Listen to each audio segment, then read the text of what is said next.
Playbook, and this is the first show for the 2022 Beijing Winter Olympics. This is called the Bettor's Guide show for the Olympics. And I'm going to start with the marquee event. And, as the Winter Olympic opening ceremonies are set to honor all the athletes in the countries they represent. But most of these athletes have already begun their preparations for their respective events. And I'm going to provide some insights for all the sports ranging from speed skating to alpine skiing and everything in between that does not involve judges. The major sports books like BetMGM are rightfully accepting sports wagers on events that are pure competition among the athletes and do not involve any judging whatsoever, as you would have in figure skating, for example. So 3 days from now, on February 5th, starting at 10 p.m. Eastern Standard Time, is my personal favorite event, is the downhill. The men's downhill will start at 10 o'clock, and it'll be contested, and the gold and silver and bronze medals will be awarded that same evening. Ahead of the opening ceremonies, there are 56 participants representing 21 countries in the men's downhill that were given permission just yesterday to start training on this new course that no skier has ever run. Usually what happens is the skiing in the World Cup, they have the event at the location for the Olympics a year in advance so that these athletes can get used to it and they can make notes and know it. This is different this year because of the COVID-19 health and safety protocols and the strict border controls that the Chinese nation had enacted, so it prevented that from happening. The course is called The Rock, and it basically goes through a canyon and downhill very, very steeply. Unlike many other courses, this has more turns than normal. You have to navigate through 40 different gates, and it is 2,950 meters long. And the course actually drops 894 meters in altitude, vertical height decline from start to finish. So this is going to require some immense leg strength by some of the best skiers in the world. The snow is artificially manufactured and perfect for the downhill. Many skiers have commented about the quality and how much they like it, and it helps their speed and their cornering. In this event, Alexander Kild is from Norway. He is the 3-1 co-favorite with Beat Fuez of Switzerland, who is also 3-1.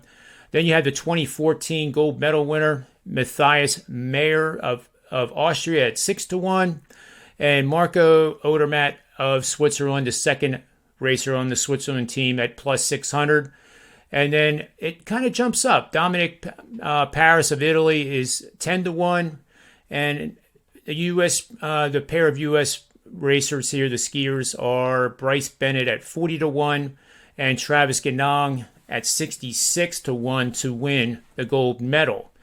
So those odds are courtesy of BetMGM, and the men's downhill event is filled with emotional brim with excitement and many of the nervous moments for us, the viewers, because every time you start seeing those legs rattle like shock absorbers and the vibrations and the sounds that those skis make, you just hold your breath and hope that the skier remains upright and not in a crash situation, certainly.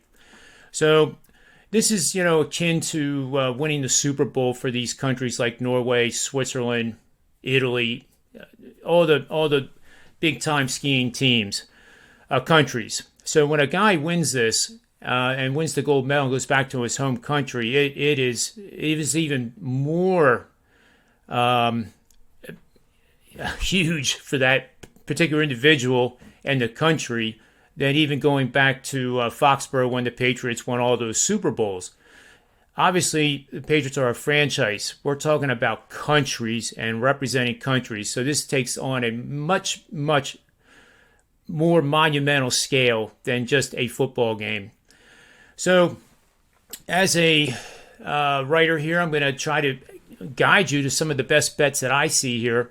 And as a U.S. citizen sports writer, so of course I would enjoy seeing a massive upset by the likes of Bennett and Ganong, but is that really realistic? Probably not.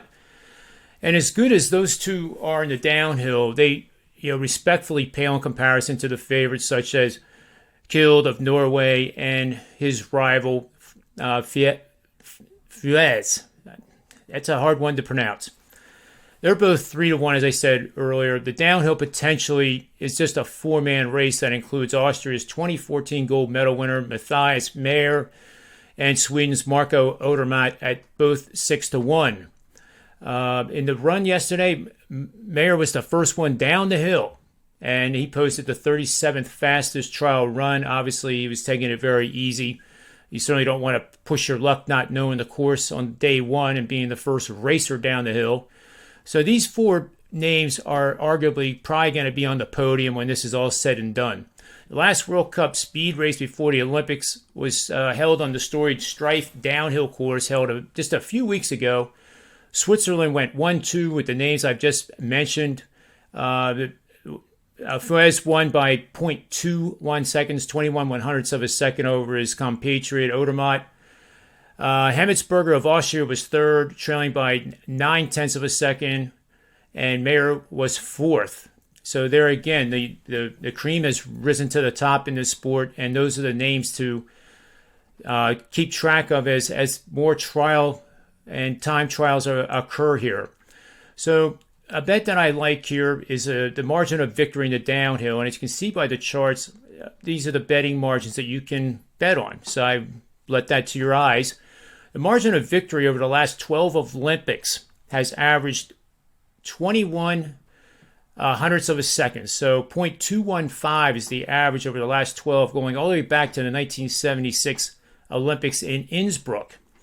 So with that said, I kind of like betting the range between 0.21 and 0.30 seconds at plus 350. I also will be betting value with a pizza money sized wager on Italy's Dominic Paris at 10-1. And I got to put some dough on, no pun intended, on our U.S. athletes Bryce Bennett to medal at plus 12-1 and Travis Ganong to medal at 20-1. So that'll conclude the men's downhill show here for the Olympics. Be sure to check back because I'll be doing other sports. Good luck to everyone. Remember, always bet with your head and never over it. And may all the wins be yours. Thanks for watching this show.